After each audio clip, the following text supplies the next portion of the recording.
right now? Ganawage, Quebec, just outside of Montreal. Give us a sense of, so how far is that from the border, the United States? From the border, I'd say driving at the speed limit, it'll take you about 30 minutes away. Take me back to when all of this started. What were your goals when you started in NASCAR? Well, it started off as a kind of like a fluke, basically. I've been into drag racing since I was like 15, 16 years old. So I kind of got bored of it back in 2007, I guess, 2008. And I met up with one of my old friends that's been in car show business and drag racing and stuff like that. I met him there, and he's like, "Why don't you come on over? I'll show you one of my friends that's in stock car racing."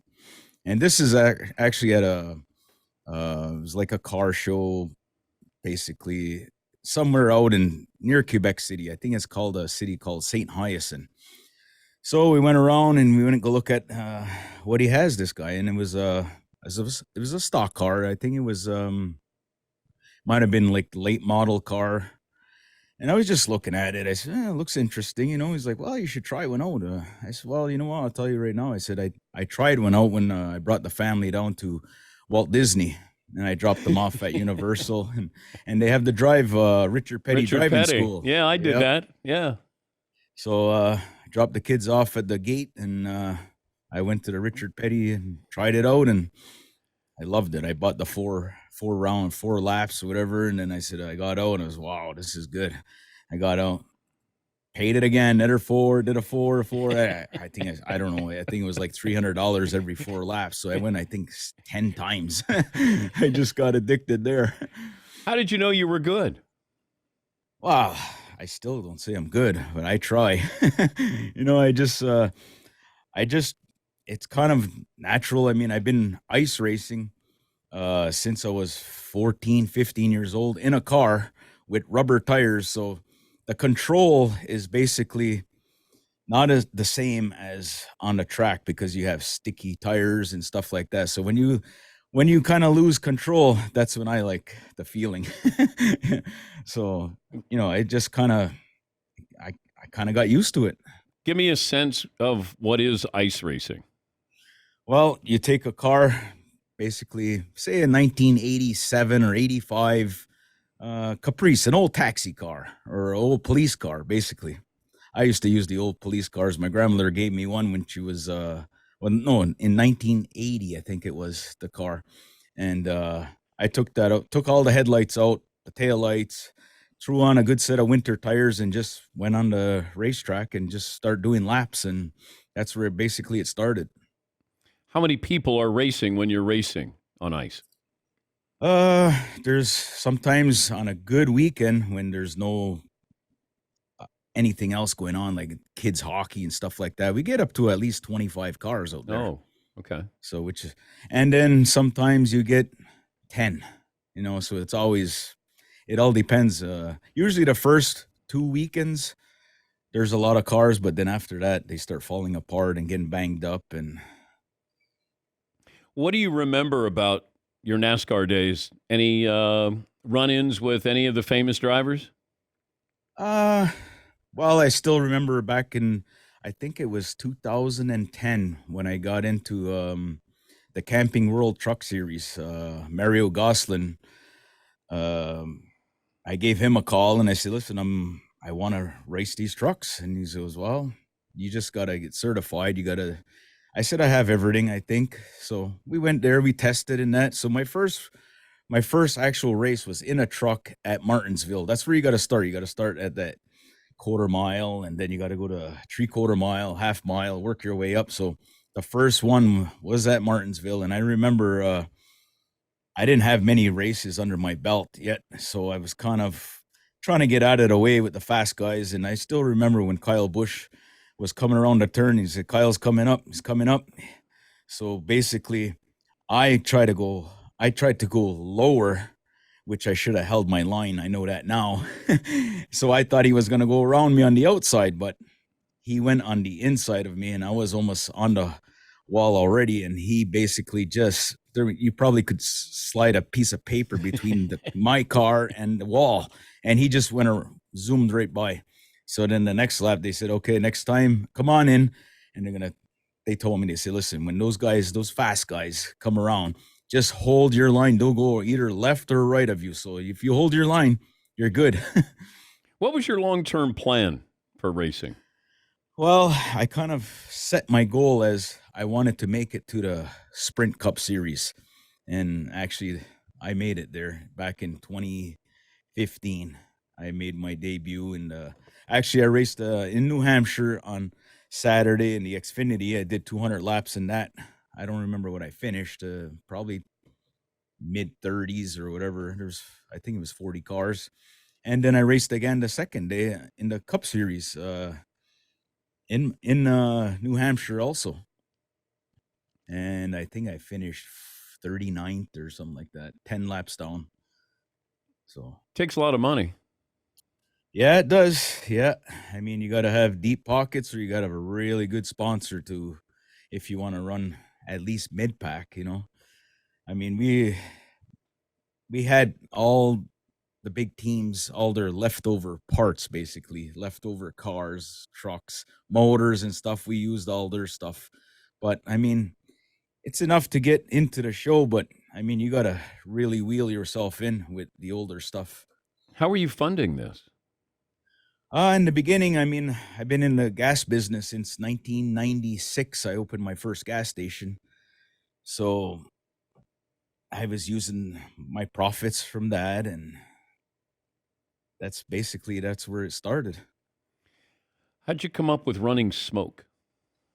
Well, it was kind of, it wasn't even my idea. I mean, Rajiv came down and I think he's the one that basically came up with the name. He saw running and he saw the smoke, and so he just put two and two together, and that's what he came up with. Are you running? Who are you running from? I'm running from the competitors behind me. That's about it. Right now, I ain't running at all. I'm I'm stuck in this place you call Montreal, Quebec area. I live on a reserve in Gunawaga, and for the last past year, 6 years actually, um, I can't leave Quebec, so I ain't running from nobody. Why can't you leave? Well, there's conditions that they've put on me for the basically the charges that they laid on me. What are those charges? Well, the biggest one is they call it gangsterism in Canada, which they only came up with I think in probably about 10 years ago. And then you got defrauding Canada and fraud of Canada, or knowing to fraud Canada. What makes you fight so hard? Well, I'm native. We have rights, and they don't want to listen to what we have to say. And I'm just trying to fight it and see what happens from there. There's nobody else that actually really fought this. So I said, you know what? It's the perfect time to do something and try to fight it. What are you facing?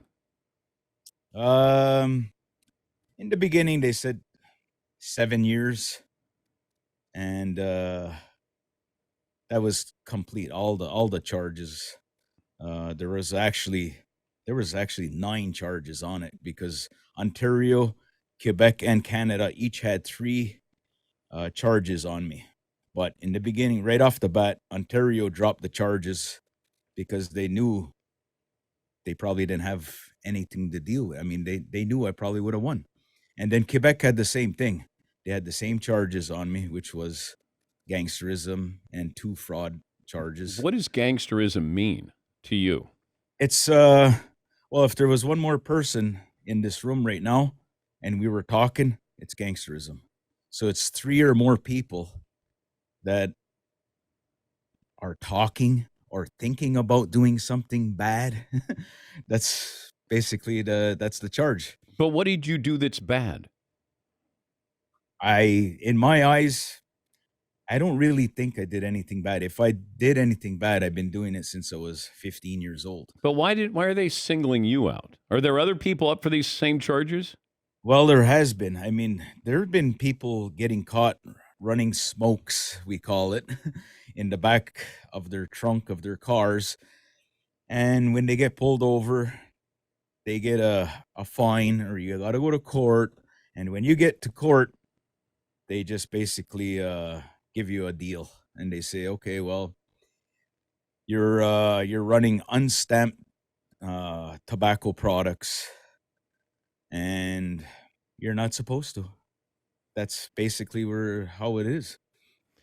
But did this start in the States and you were bringing the smokes back to Canada?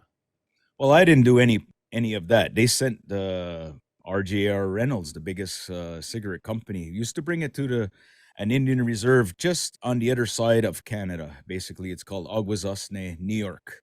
So our our land goes for a lot further than that, but where they drop the smokes, they would have warehouses there. The guys would bring it, put it in their boats, drive across the river, and then it's Ontario there.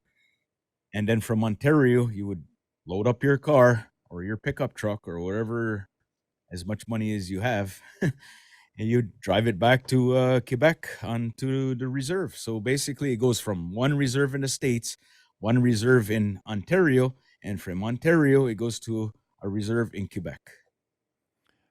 And the authorities have a problem with what portion of this? Well, they have problems with us not paying tax. Okay. Basically, it all comes down to tax. If this was, if they didn't put that gangsterism charge, that's the criminal side of. If it was a civil, if they would have just said, okay, well, it all it is taxes. That's all it is, and usually it's a civil case. But what happened was they were back in 2016 when they rounded 60 people up, and I was basically brought into this with them instead of maybe doing 5 or 6 different busts. They just rounded everybody up together and they just dropped that charge of gangsterism on everyone. So, Are they making an example out of you? well, they're trying to, yeah. Because in the past, a lot of my friends went to court and they just basically offered them, say, if you pay $100 a month for the rest of your life, we just let you go and carry on with your life. But I wasn't ready to do that. I just didn't want to just throw in the towel. And I said, you know what? There's nobody else ever really fought it. So I said, maybe this is the time to do it. I know there's a lot of people that are kind of mad because I'm doing it as an individual fight, which should be a nation fight. It's Yeah. a all native fight, but nobody. They're. I don't know if you want to say that they're scared to do it, but I don't see why they would be scared. I mean, what do we got to lose? I mean, you can't cross the border. If you pull up to the border and you have over $100 worth of groceries or a little bit of say working boots or some, they're charging you the tax with it. So there's nothing we could lose basically. Maybe this will help, but it can't get any worse. When did you know that this was getting serious? Could get bad. I guess the day I got called from the peacekeepers and they said there's a warrant for your arrest.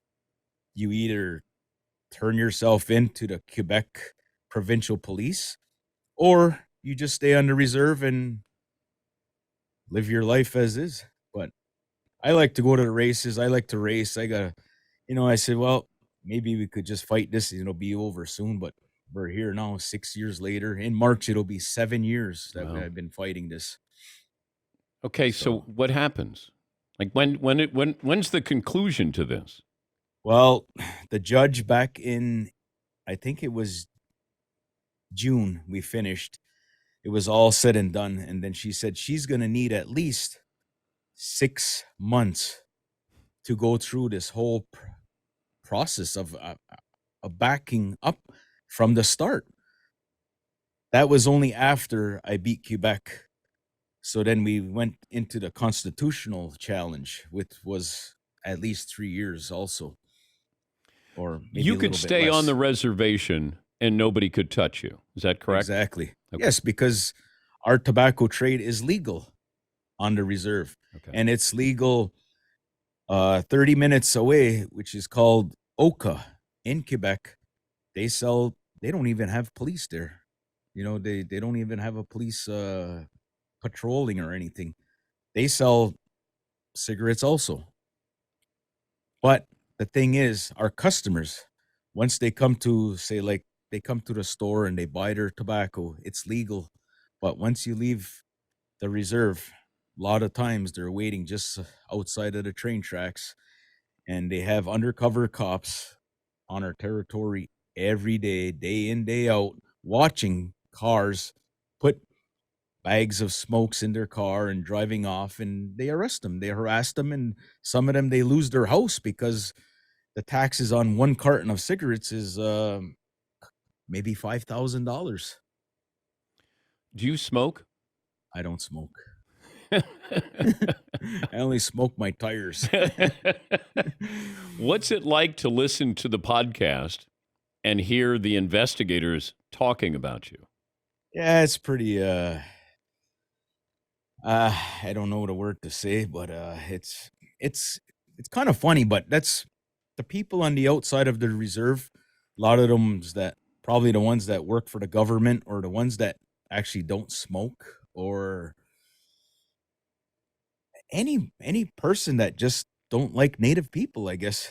I could see them saying, good for him, no, he's got to pay taxes just like everyone else, but they didn't steal their land, they stole our land. So Yeah, it's a tough situation to be in where you're trying to figure them out. They're probably trying to figure you out, and you've been going through this for such a long period of time. Did you think about plea bargaining? well, they made the offer about 3 years ago. From 7 years, they went down to, I think it was, well, the lawyer talked with them and they said, I think it was 3 years, 3.5 years. And it comes down to you serve 1/6 with good behavior. I would have been out in 6 to 9 months, maybe. But now that I didn't take the deal, looks like I might have to go in for the 7 years with good behavior. Hope, I don't know. But you know what? I don't care. You don't care if you go to jail now?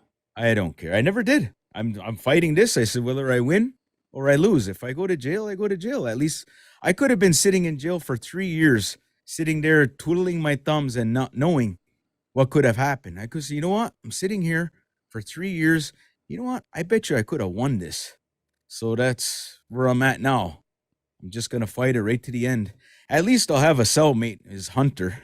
Hunter stepped up and he said, "You know what? Whatever you decide, I'm with you." I said, "Perfect," because for him, they offered him house arrest. He would have been done in probably half a year or whatever. He would Wait, have so your been. partner's willing to go to prison and spend the time with you? That's right. That's what friends are for.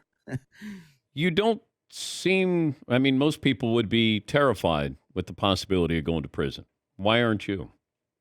I don't care. I mean, you know what? 6 years almost feels like it's been 20 years sitting under reserve, not going to any of the races, Yeah. allowed to go to the races.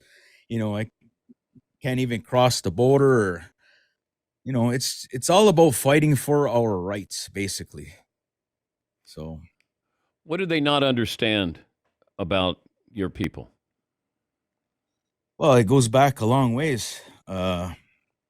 They don't understand the way we think. We've been fighting this for our whole life, as far as I can remember. I'm 52 years old now, and our elders been trying to fight for this, and it's never got any further than to where we are now. So in January, the judge said she's going to render her decision, whether it's guilty or not guilty. We're all going to know probably mid after the holidays. I predict, but my lawyer said, well, maybe it's probably going to be more or less the end of January, but we'll see what happens. How's the podcast helped or hurt your case? Uh, you know what? Yeah, I don't think it could hurt it. It it definitely got a lot of people listening to it now, Yeah. and realizing, okay, well, he has a point, and they could see the side of the government's point also. But that hasn't changed anything. It's been going like that since, like I said, for over 1,000 years. We didn't put the border up; they did. We were bringing tobacco back since the 1500s, maybe. But they put that imaginary line there, which they call the U.S. Canadian border. And then taxes, they were doing cigarettes for how long now? All of a sudden, now Quebec wants to put a tax on it, and they want us to pay it. How much money are we talking about here? What's at stake, Derek? Well, I mean, you can't really put a number on it. They exaggerate it when they said, I think it was $530 million, but that was over 130 somewhat tractor trailers full of tobacco. I mean, those weren't all mine.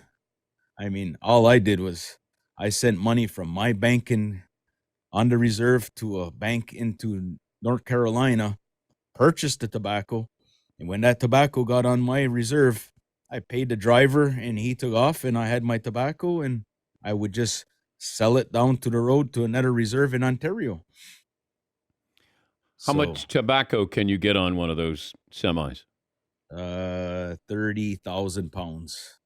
And that is worth what? Well, they claim it's got to be over $1 million in taxes. $1 But million in just taxes. yeah, but to buy it is, I mean, I think it was somewhere around anywhere from $2 to $3 per pound in North Carolina. Yeah. When's the last time you were in North Carolina? Oh, probably about 7 years ago, 6 years ago. Nobody was after you then, were they? They probably were, but I guess they didn't know I was there. What did you think when Rajiv approached you about doing this podcast? Well, he called me. I forget how he got in touch with me, and he told me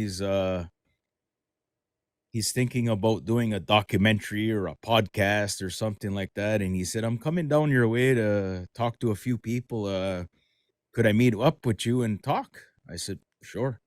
So he told me the time, and I gave him the place, and he was there. I came out of I have a grocery store, and I just looked in the parking lot, and then I recognized the car with Florida plates on it. So I just went up to him. I said, "Are you Rajiv?" He said, "Yeah, you're Derrick." I said, "Yep." And then it kind of, I thought maybe it was a setup, like from maybe the police, local police, not the local police, but the Quebec provincial police, or they have the Royal Mounted Police. Yeah. I thought it was kind of a setup, but then once I said, I got nothing to hide. I said, "Rajiv, jump in." So I threw him in my van, not threw him, got in my van. We don't want to And start any other charges yeah. here, Derek. Yeah, kidnapping. Yeah, so my van was black, not white. No, I'm just kidding. It was no, so I drove him around my village, and I just gave him a quick tour, and I showed him my businesses, and I said, "This is where I started. I opened one gas station. A couple of years later, I opened a car wash, and then a few years later, I opened another gas station. So I'm on my third gas station and a grocery store. So I was doing pretty good back in, early 2000s. And I mean, we have close to 20 manufacturing of cigarettes on the reserve here. So, and I see trucks every day coming in out of town. So it's like, man, somebody's got to be making some good coin, But they're not stopping at your reservation. There are, yeah, Okay. they are, yeah, But they're stopping at quite a few other places as well. exactly. Yeah. There's I mean, like I said, it's 30 minutes, so a lot of times, the trucks you have to basically when you leave the border at Lacole, it's called Lacole. You gotta if you're going to Montreal, there's only basically one or two ways to get to Montreal, and you got to come through our reserve. So that's how I guess basically they came down to, you know what? Why should I go all the way to Six Nations, which is another reserve in Ontario, when they could just drop off 30 minutes from the border? Who's going to play you in the movie? Well, if there is going to be a movie, I said the best person that either actually I'd like to do Of I'd like to course. play myself. But I said if not, well, maybe Dan knows Will Farrell. I don't know if Will Ferrell. Interesting choice, and yes, I do know Will Ferrell, but I don't know if that's up his alley to be able to portray you. No, probably not. But you know what? I mean, first option, I would do it myself. If not, I'm sure they have somebody lined up. Your family worried about you? I'm sure they do. Um, but you know what? I've been doing this so long, it's kind of like just another day. You know, when I leave in the morning, I say, "Well, I'll see you at supper time," and I go to work. I work every day. I do my business, gas stations, the grocery stores, and I got a garage full of cars that we work on every day. And now we're preparing the winter times here, so we get our cars ready for racing on the ice. But if you're found innocent, are you going to race again? Try to race again? Well, that's all up to NASCAR if they're gonna. But actually, you know what? Yes, I am going to. That's the bottom line. I'm gonna get back in that car, and I have to. I mean, it's 6 years now. I haven't raced in the NASCAR series, so I'm looking forward to it. Good luck, Derek. Thank you. And Thank you. great to meet you and spend some time with you. And you were in good hands with Rajiv because he had good intentions. He wanted to tell the story and he was going to do it in an unbiased way. And I think he's done a wonderful job. He did an excellent job, and thank you for having me on your show, Dan. It's awesome. I'd like to do it again if maybe at the end of results next month, I guess you could say. We'll go from there. Whether maybe they'll sneak a microphone in jail or we'll do it right here.